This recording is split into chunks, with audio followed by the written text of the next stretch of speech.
What's up, fuckers, and welcome back to another rebuild here on NBA 2K23 Next Gen. In today's video, we are going to be doing another just completely normal rebuild. Today with the Golden State Warriors. I was actually going through all of my videos and was a little bit surprised I had not done the Warriors yet. So I thought, why not? Let's do them today. As much as it pains me to say this, as a Celtics fan, this team is the defending NBA champions. They are a very good team. They have a very talented roster. And they honestly have a really good mix of really good veterans and some really nice young pieces as well. So Jordan Poole is locked up for the remainder of this video. I have absolutely no plans of trading him.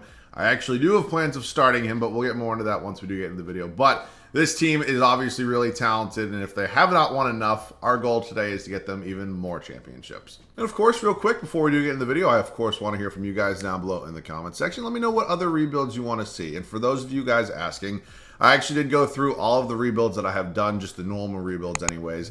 And I've done every team but 6 now, including this video. So what we have left after this, I'll let you know, is the Wizards, the Pacers, the Miami Heat, that's the East. In the West, we have the Denver Nuggets, the Minnesota Timberwolves, and the Dallas Mavericks. So those are the 6 normal rebuilds I have left. If you did not hear a team you want me to do, I've already done it. So just go check the playlist. They're all there. I promise you they are. But man, without further ado, we got this Warriors rebuild. Let's get into it. Before we make any trades, let's go ahead and talk about this roster a little bit. It's a roster that I'm sure a lot of you guys are familiar with, and it's a roster that does not need many moves made to it before we do start sim in year 1. So the man, the myth, the legend, Steph Curry, top 2 point guard in NBA history. If you want to put him 1, I am not going to fault you for that at all. Changed the game of basketball completely, and honestly one of the most exciting players to watch of all time, in my opinion. Obviously not going anywhere. We have Klay Thompson here at the shooting guard spot. You know, Klay's best days are definitely behind him. He's had some injury problems, but, you know, Klay Thompson, also one of the best shooters in NBA history, was definitely one of the biggest pieces on a lot of those championship teams for the Warriors. So I'm not going to trade him, but I am probably going to be starting Jordan Poole. And the reason I'm going to go ahead and do that is strictly based off the fact that Jordan Poole is 23. I do not want to hinder his development. And Klay Thompson, if I'm being honest with you, is probably not going to be here past this year. I'm going to probably try to maximize on an asset for him at some point in time this offseason. I love Klay, but unfortunately in today's rebuild, it's not supposed to be realistic. I'm going to go out and try to do the best I can. We have Jordan Poole. They locked him up this offseason. Obviously, kind of the guy here moving forward next to Steph Curry. I mean, obviously Andrew Wiggins is here as well, but Jordan Poole's kind of going to come in as that second option, I think, eventually. We have Donte DiVincenzo and then Ryan Rollins here as well. The small forward spot, Andrew Wiggins, who has found himself in a really good position right now on this Warriors team. Obviously, just won a championship with them last year, and he was a very big part of that. I can tell you that as a fact. Andre Iguodala wanted to come back for one more season. I mean, I respect it, but I probably won't be using him today. We have Moses Moody here, who probably will be getting minutes. I definitely want to develop him as much as possible as well. We have Draymond Green, who probably, much like Klay Thompson, will not be on this team past this season. Will I trade him right now? Probably not, just because I think he could be really valuable, especially defensively to this team. I don't need Mr. Triple Single on this team past this year. We have Jonathan Kuminga, who progresses really well in 2K. I don't know if it was as broken as it was in 2K22, but Jonathan Kuminga does progress really well. We have JaMychal Green here as well, and then Patrick Baldwin Jr., who I'm actually going to go ahead and send down to the G League. And then the 2 guys at the center positions, we have Kevon Looney, who re-signed with this team this offseason after the championship, and James Wiseman, former number 2 overall draft pick in the 2020 NBA draft. So I still like the potential a lot on Wiseman, which is why I'm probably going to give him the starting nod. If he does not end up playing too well, or kind of breaking into that progression threshold, I'll probably end up moving on. But we might have a trade or 2 to make. Probably nothing too major, but let's see what we can find. We are going to be trading Donte DiVincenzo over to the Cleveland Cavaliers for a first-round draft pick in 2026. We also get Dylan Windler back. I don't need Donte DiVincenzo. I have Jordan Poole. I have Klay Thompson. He's just never going to crack the rotation. So if we do need a third shooting guard for whatever, we have Dylan Windler here. But I will definitely take the first-round pick. And that is trade 1 out of 2, I think, that is going to be done. And our final trade is going to be coming here with the Los Angeles Lakers. They are going to be sending us a first-round draft pick in 2025, along with Matt Ryan for JaMychal Green. Again, very similar to what we just did with the shooting guard spot and Donte DiVincenzo. JaMychal Green is our third power forward. He's on a 1-year deal. I do not need a third power forward. So I'll definitely take a first-round pick. Even if it is in 2025, lottery protected from the Lakers, it could be valuable at some point in time. Could come up in a trade, whatever it may be. So that's all the trades we're going to make for now. I think this team is, again, still one of the top teams in the league. We're going to set the rotation, then we'll be back before we do start sim in year 1. We're all done making trades. This team's rotation is completely set, and it's a really talented one at that. I'm really excited to see what happens here with this team. Here's how it's going to look. It's Steph Curry, obviously our point guard for the entire video. 0% chance he's going anywhere. We have Jordan Poole here starting. Is it the smartest move in the world? I don't know. I guess only time will tell. I understand that he might be coming off the bench for now. I'm going to be putting him into the starting lineup because it's not a realistic rebuild, and I want to maximize on that potential and progression, as I mentioned earlier. Andrew Wiggins going to be starting at the 3 for us. I don't really have plans of moving on from him at any point in time. You know, eventually, maybe if something comes up, we can maybe find a trade, but I'm not really concerned with Andrew Wiggins right now. We have Draymond Green starting at the 4. Hopefully he can coexist here with Jordan Poole in the starting 5. And then James Wiseman, I'm going to give the nod as well at the starting center spot. We have Klay Thompson coming off the bench. He is getting 24 minutes, which is typically a lot more minutes than I do give a 6-man. So Klay's definitely still going to be scoring. He's still going to be affecting the game. He's just not going to be doing it in a starting capacity. We have Jonathan Kuminga, we have Kevon Looney, and then we do have Moses Moody. So it is a 9-man rotation with Steph Curry not having a backup. He really doesn't need a backup. If there's ever a world where Jordan Poole has to run the 1, Klay Thompson can come in, whatever it may be. I mean, Steph's playing 38 out of 48 minutes a night. We can figure it out. I will see you guys at the end of year 1 here in Golden State. Have no fear, Luka is here. It is a 40-point triple-double for Luka Doncic here at the end of year 1. I know, shocker. It's something we've never seen before. Paolo Banchero, number 1 overall draft pick, rookie of the year. This man is absolutely balling out right now in his rookie campaign. I mean, he is the clear favorite right now, in my opinion. He's just unbelievable. Andre Drummond, 6-man of the year. Giannis wins Depoy. Cade Cunningham, most improved. Doc Rivers, coach of the year. I do not think the 76ers, they're off to a 1-4 start right now. Probably not going to be winning coach of the year for Doc Rivers. We are a 4 seed here in the West. As you can see, we ended up going 46-36. Not the best record, not necessarily the one I would have wanted, but I mean, if we look at it kind of in coherence with what the rest of the West did, 50 wins took the 1 seed. So it's not terribly bad. And again, Warriors were a 3 seed last year going into the NBA playoffs. It really didn't obviously matter at all for them. So let's see if we can maybe do something a little similar. Steph Curry led us in scoring, almost 30 points a game. Really no shock there. Jordan Poole, very nice. Klay Thompson, kind of our 1-2 punch at that shooting guard spot. We have Andrew Wiggins. James Wiseman, not bad. I will take 14 points, 8.5 rebounds, pretty much 1 assist a game. 48% from the field. He's shooting any threes. He did. He was around 35.5% from 3. I mean, they're the Warriors at the end of the day. They can make everybody shoot the 3. Draymond actually averaged 10 assists. I mean, he didn't play bad in the slightest. That's exactly what I was kind of hoping for from Draymond Green. What's the most points he's ever averaged? I knew it was in double figures. Wow, he had 14. He was unbelievable at that point in time during his career. Rebounds was James Wiseman, and then assists was Draymond Green. So we have a first-round matchup here. It's Los Angeles Clippers. Pretty fun team. Kind of an interesting matchup on paper. We got John Wall, Paul George, Kawhi Leonard, Rocco, Ivica Zubac. They got Norman Powell, Marcus Morris Sr. All right, let's see what happens here against the Los Angeles Clippers in the first round. You know what? These are 2 of the best teams in the Western Conference, and we end up winning in 5. That's fine by me. And what in the world? The Lakers are beating the Memphis Grizzlies. Is it like bad that I'm not really worried about this team in the slightest? And wow, they're not even starting Russell Westbrook. The Lakers, this doesn't really move me, to be honest with you. Yeah, thanks for coming. We are on to the New Orleans Pelicans, who are definitely not my favorite team to face. I think you all know this. CJ, Herbert Jones, Brandon Ingram, Zion, Valanciunas. This team is off to an unbelievable start in real life this year. I mean, this is just such an insanely talented team that it still scares the shit out of me. But we are up 3-0. And are we going to the NBA Finals? Nope, not yet. Yes, we are. We are going back to the NBA Finals. Steph Curry averaged 38 points in the Western Conference Finals. And Jimmy Butler, almost 30 points a game for one of the better two-way players in this league. So Warriors Heat potentially could have been the Finals last year if Jimmy Butler hit a 3, but he did not. And you know what? Let's see if we can beat the Miami Heat. Because as much as I don't like the Warriors, I might not like the Heat even more. We're down 2-1 right now. We are 2-2, so we got a best-of-3 series here against Miami. We go up 3-2. And we have officially gone back-to-back. And Steph Curry, at the age of 35, wins his 2nd career Finals MVP. So, I wasn't really necessarily worried about a regular season record when we have Steph Curry and the amount of talent on this team that we do. But it's really exciting to get a championship kind of out of the way, if you will. It takes a little bit of the pressure off, but does not mean I'm going to stop, full throttle still going right ahead. Let's see some player retirements. I'm assuming like Iggy called it a career and probably some other players. Did Andre Iguodala really not retire? Are we serious? What? What the hell? How did Andre Iguodala not retire? That's insane. Pop calls it a career as well. So let's just head up to the draft lottery. We definitely don't have any picks in this draft lottery, but still can sim it. See who ends up with some of the top ones. It's the Thunder, the Spurs, the Rockets, the Blazers, and the Wizards. So the Thunder have Victor Wembanyama if they want him, and I'm assuming they're probably going to take him. Steve Kerr is one of the best head coaches in the league. He's definitely not going anywhere. I really wish they would change his like pose in his picture, but it's 2K. We do have the 30th overall pick. I'll probably draft somebody because why the hell not at this point in time. I still cannot believe Andre Iguodala did not retire. I love Iggy. Am I going to bring him back? Probably not. I mean, I don't know. Like, maybe I will. I don't really see a reason to do it. We are going to just chill right at number 30. Whoever's there, we'll probably go ahead and take him. Maybe like a guy like Leonard Miller or Matthew Cleveland could come in here. Maybe Matthew Cleveland. You know what? I think I'm kind of leaning Matthew Cleveland right now because think about it. We could use a third shooting guard or a backup potentially if we do trade Klay Thompson. So Matthew Cleveland's going to be my guy. Is that the best pick there? I have no idea. I barely know the top of the 2023 draft class. Wow, Dariq Whitehead went number 1. Okay.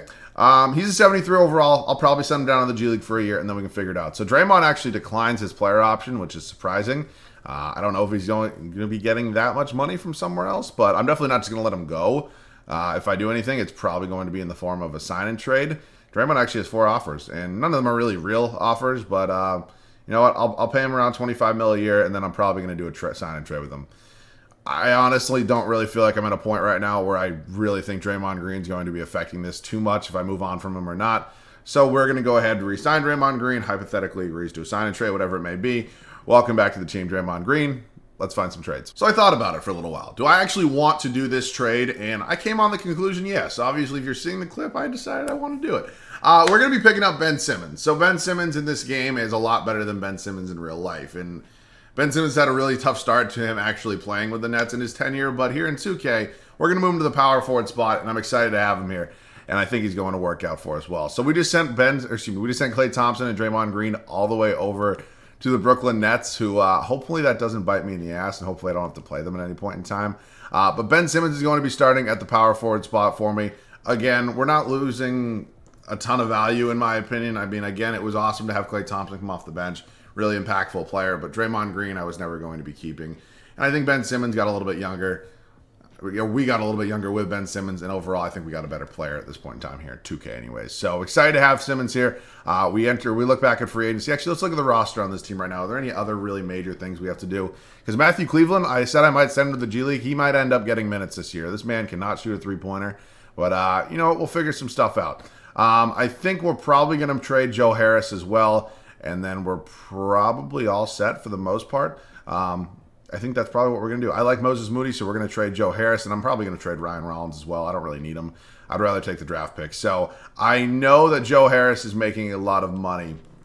It is only a one-year deal, though. And the Charlotte Hornets is wanting to give me a draft pick. So take Joe Harris and run. And then finally, Ryan Rollins, just don't need him on this team. Cleveland wants to give me a first. That's fine by me. Are there any other better shooting guards I can maybe sign? Like, honestly, you know what? Let me sign Steph. I want Seth and Steph to play together. That's funny. So we will send Matthew Cleveland to the G League just for a year. Hopefully he can develop some sort of three-point shot, and we'll figure that out eventually. But as of now, there's going to be no other changes. I hope to one day maybe get Patrick Baldwin Jr. into this lineup, but I don't really see a way to do it as of now. But you know what? I like this team a lot. Let's see if we can maybe go back to back to back. I'll see you guys at the start of year 2. We made some pretty big changes this offseason. We moved on from two of the best players in the history of this franchise in Klay Thompson and Draymond Green. Honestly, I'm hoping it doesn't come back to bite us in the ass, but I really do kind of like the new look and the new way this team's kind of coming together. So here's how it is going to look. It's Steph Curry, Jordan Poole, Andrew Wiggins, Ben Simmons, obviously new addition here, and James Wiseman. The bench unit definitely took a little bit of a hit. I'm not going to lie to you. Jonathan Kuminga now going to be the sixth man coming off the bench, followed by Seth Curry. We have Moses Moody, and we have Kevon Looney. So I'm just going to check because I'm curious. The overalls here on Klay Thompson and Draymond Green. Klay's an 81 and Draymond's a 79. So, you know, it's, again, it does kind of suck a little bit getting rid of two of the better players in the history of this franchise, but I didn't want to stick around and wait for, you know, regression to kind of kick in. So we traded them for Ben Simmons. I'm hoping for a big year out of Ben 10, and I will see you guys at the end of year 2 here in Golden State. 37 points, triple-double for Luka Doncic. Cool. Victor Wembanyama, Rookie of the Year. He went number 2 overall. I was surprised that the Oklahoma City passed on him, number 1, but they did. Kevin Porter Jr., 6th man of the year in Houston. I'm not sure who they signed. Sometimes they sign Kyrie Irving, which is really an interesting fit, but it's one of those things that always happens. I don't know if any of you remember this, but there used to be a thing. It was either 2K16, 17, one of the old-ass 2Ks. That, like, Kevin Durant would always sign with, like, the Atlanta Hawks, and it made absolutely no sense. but it always happened. And it's one of those things that there's always certain players that always sign with certain teams, and I have no idea why. Chet Holmgren, Defensive Player of the Year. We have also him winning Most Improved, and we have Steve Kerr winning Coach of the Year. We go 67-15. Yeah, it looks like this team is ready to repeat, or ready to three-peat, I guess I should say. We were 8 games ahead of the Denver Nuggets for the 1 seed here in the Western Conference. Philadelphia 76ers take the 1 seed over there in the East. Let's look at the scoring. We have Steph Curry, Jordan Poole, again, taking that next step. Absolutely awesome. James Wiseman taking that next step as well. His overall is really not going up, which is interesting. Wiggins, Ben Simmons was awesome. 14 points, 8.5 rebounds, almost 9 assists. Beautiful. Jonathan Kuminga, Seth Curry, Moody, Kevon Looney. Marquise Chris, I signed him so I could send Patrick Baldwin Jr. to the G League. James Wiseman led us in boards and assists with Steph Curry. All right. We have Oklahoma City here in the first round. Why are you torturing Carmelo Anthony and putting him on a team like this? I'm not saying the Thunder are bad. I'm just saying it makes absolutely no sense timeline-wise. There's no way you're beating us. For him to be on this team. Makes no sense. We have Memphis here in round 2. John Morant, Desmond Bane, Dylan Brooks, Jaren Jackson Jr., Steven Adams. This was the team that actually lost to the Lakers last year as a 1 seed. So, I mean, they're good, but they don't really scare me too much. And we're up 3-1 right now, and we are in the Western Conference Finals, taking on the 2-seeded Denver Nuggets. Jamal Murray, Christian Braun into the starting 5. Okay, they added Clint Capella to this team as well. Not really sure what you need him for, but let's see if we can get by the Denver Nuggets here. Interesting additions you have there. We sweep them, and we are moving on. Oh, shit. I don't want to face the Celtics because I don't want to have to beat my goddamn team again. This is a good team. I'm really hoping that maybe Jason Tatum forgets how to play basketball again, or Jaylen Brown forgets how to dribble, or just something like that, but no. I'm not going to be pissed if we lose. I'm not going to lie to you, but I do want to win. We're 2-2 with them right now. We go up 3-2, and you know what? Why not? We haven't really gotten any gameplay, so I will get some gameplay. Or recently, anyways. If we're getting our fucking shoes blown off, which it looks like we are right now, I will wait till Game 7. But I eventually do want to get some gameplay, but it does not look like it's going to be in Game 6. So we're going to Game 7. Let me see if we can maybe win this one on our home floor here. Because I would like to get a little bit of gameplay using Steph Curry. It's not every day I get to use Steph Curry, and what a high-scoring game this is so far. And, yeah, let's get a possession or two in. See you in there. It honestly hurts me as a Celtics fan that I am going to have to beat my Celtics here after, they already... Oh, good steal, Steph. I did not mean to do that. Just right over to Kuminga. Right back inside. Thank you, Wiggins. Gets it to go. Yeah, Celtics Warriors. It's still something that haunts me a little bit to this day because, you know what? I feel like there were so many turning points in this series that the Celtics definitely could have taken control of, and they just didn't. And yes, I know Jason Tatum was injured. And you know what? I'm not going to sit here and make excuses, but it does suck. It really does suck. So hopefully my Celtics can go back. I don't really care what the Warriors do this year because they kind of own my franchise right now, and I really can't say much about it. So, yeah, I mean, I'll talk about the Warriors now, though. The thing about the Warriors is that they honestly, I don't really think, as weird as this sounds, I don't really think the regular season matters to them that much. It really doesn't. I mean, they proved last year that, you know what, you don't have to be... What the fuck? I thought I got that. You don't have to be like a 1 or a 2 seed to go out and win the finals. And I think we all knew that before, the Warriors went out and did it as a 3 seed last year. But the NBA playoffs are just such a different animal. And it really doesn't matter what seed you were in the regular season. Sure, it affects who you face. Shit, who fouled out? Who fouled? I didn't see who fouled out. Whatever. What I'm trying to say is, obviously for insanely talented teams like the Warriors, it really does not matter what happens during the regular season. As long as you get there. You prefer to have home court advantage, so you prefer to be a 1 through a 4 seed, which I totally get, and the higher the better, obviously. But for a team with this much talent, it really doesn't matter when it comes down to the nitty-gritty, because they're not a team you want to face. I promise you that. The Golden State Warriors are not a team you want... Oh my god, Steph almost has a 50-point triple-double. How do I get a rebound with him? I can't do anything about that. I don't know how to get a rebound with a dude who's 6'3" in floor. Oh my, this is insane. What I'm trying to say. But overall wise, I would not be surprised if this Warriors team found a way back to the finals. I mean, I wouldn't. There are some really strong teams in the Western Conference, and there's some teams that have had a really strong start. I don't know why, man. There's just something about this Warriors team that just scares the living shit out of me when it comes to the playoffs. And I'm obviously not a fan of a team in the Western Conference, but if I was, I would be scared shitless of them. So that's not to say that there aren't other good teams. I mean, the Clippers are going to be in the mix. The Denver Nuggets are going to be in the mix. There's tons of other teams that'll be there as well. I don't think the Suns are necessarily incapable of being there. I mean, obviously they were just in the finals 2 years ago, but nonetheless, I would not want to see the Warriors, is what I'm trying to say. I'd suck at this game, so I'm going to back out. Oh my God, it's a 50-point triple-double. Steph got a rebound. Holy shit.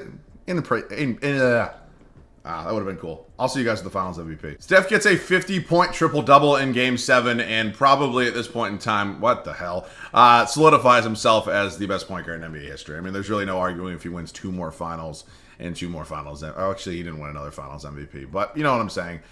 All right, let's head into the offseason. It is our final offseason. My goal, obviously, is to three-peat. There's not a ton of major changes that really need to happen to this team right now.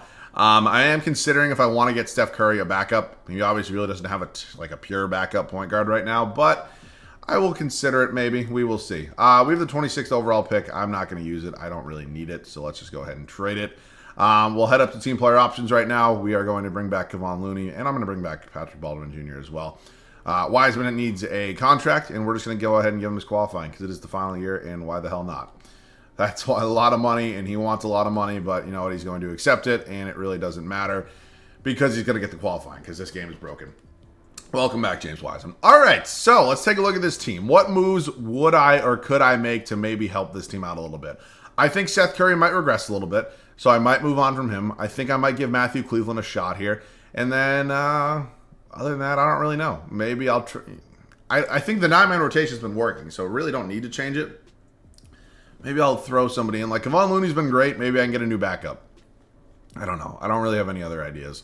There's really nothing that needs to be done to this team, but just strictly based off the fact that I do not like leaving teams exactly the same way for multiple years.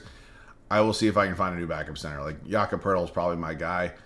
And, yeah, let's take Jakob Poeltl. We also get Ivica Zubac here, which, again, I don't really need him. So, unless maybe I can find Zubac and Matthew Cleveland, maybe for a better backup shooting guard. I mean, we have all these draft picks that I'm just never going to be able to use because, like, this team's just way too talented right now.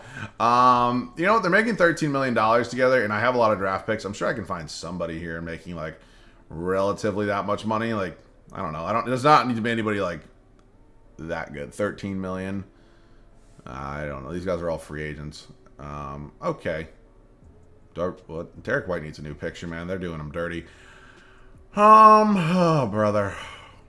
None of these guys really, I don't really want any. I mean, they're all obviously better than Matthew Cleveland at this point in time. Like, Norman Powell. Do I really want Norman Powell? He's making like $20 million a year, though. 19 mil. So it's almost too much. Let me figure this out. We apparently do have a little bit of cap space, and the Celtics have Malcolm Brogdon, and we've kicked the shit out of them now twice in the finals, so I'm going to rip out their hopes and dreams and take Malcolm Brogdon as well. Take whatever picks you want. It's the final year. Malcolm Brogdon's going to officially come in, be the backup here to Jordan Poole. So that can be Steph Curry's backup, I guess. Malcolm Brogdon, I think at one point in time was considered a point guard, but I'm not really worried about it. I will see you guys at the start of the third and final year. Year 3 is officially here in Golden State. We have won technically 3 finals in a row. I'm only going to obviously count 2 because I only did 2, but this team, unbelievable. And we're looking for a 4th straight championship. It's Steph Curry, Jordan Poole, Andrew Wiggins, Ben Simmons, and James Wiseman. Really good starting 5. The bench is really good as well. We have Malcolm Brogdon, Jonathan Kuminga, Jakob Poeltl, and Moses Moody. I'm excited to see what happens. I'll see you guys at the end of the third and final season. Luka wins a 3rd straight MVP. Yeah, awesome. Mikey Williams, Rookie of the Year, ended up going number 17 overall to the Minnesota Timberwolves. I've said this before, and I'll say it again. It is always really cool to see somebody outside like the top 3 picks winning Rookie of the Year. Cole Anthony, 6th Man of the Year. Oh, wow, he's in Detroit now. Anthony Davis, Defensive Player of the Year. Shaden Sharp, Most Improved. Steve Kerr, Coach of the Year. We go 61-21. Never going to be disappointed about a 60-plus win season. So, standings-wise, we're 5 games up here on the Denver Nuggets. Celtics end up taking the 1 seed over them in the East. I really hope we don't have to beat the shit out of them again. Steph led us in scoring, and then it was Jordan Poole, James Wiseman. Is his overall? Okay, his overall starting to go up. That's cool. Ben Simmons, Wiggins, Kuminga, Brogdon. Scoring definitely, evened out a little bit more when we had a guy like Malcolm Brogdon in the team, but nonetheless, insanely talented. Is it rude to say that none of these teams really scare me at all? Okay, so here's what happened. It's the classic 2K. We go down 3-0. Somebody blows a 3-0, 3-1 lead, whatever it may be. It happens every single video. It really shouldn't happen every single video, but that maybe scared me a little bit. All right, we got the Pelicans here in round 2. This team might scare me just a bit. That Zion Williamson effect is real. All right, well, we sweep them. I guess I just have no idea what I'm talking about. We are facing the Minnesota Timberwolves. Rookie of the Year, Mikey Williams. They have Anthony Edwards, Jordan Walsh. What in the world? They're doing my man dirty here. Oh, Lord. I'm not like, what the fuck? All right. We are just hopefully going to get by them with ease because I want to win another championship. We're 2-2 with them right now. We go up 3-2 and go into Game 7. And we are back in the NBA Finals. And we are taking on the Philadelphia 76ers, who finally got out of the second round. Congratulations. Added Kevin Love to this team. It's an interesting addition. Interesting team. I still think we're just a whole lot better, though. And we're up 3-0. Please don't do the whole 3-0 blowing 3-0 lead. We do not. Steph Curry wins another Finals MVP. This would technically be his third now. He won one, obviously, in real life, and then won one first year here, and then third year here. Congratulations. So it's officially a four-peat with the Golden State Warriors. I was a little bit nervous when I went ahead and traded Klay Thompson, Draymond Green, but I don't think it ended up mattering too much. This team was fun. Obviously, having a rebuild like this every now and then when you have a really good team and you don't make a ton of major moves, but you make a couple that definitely help out is always really fun. And I enjoyed doing this one. Hopefully you guys enjoyed watching it. If you did, leave a like down below. That'd be great. Of course, if you guys are new around here, you can subscribe to the channel. I'd greatly appreciate it. Other than that, let me know what other teams you want me to do down below in the comment section. Earlier in this video, I read you guys off the list. I think we have now 6 normal rebuilds left. So if you guys want to see any of those soon, let me know which ones down below in the comment section. Other than that, that pretty much wraps this one up. I enjoyed this. As always, thanks so much for watching. I love you guys. I'll catch you guys all in the next one.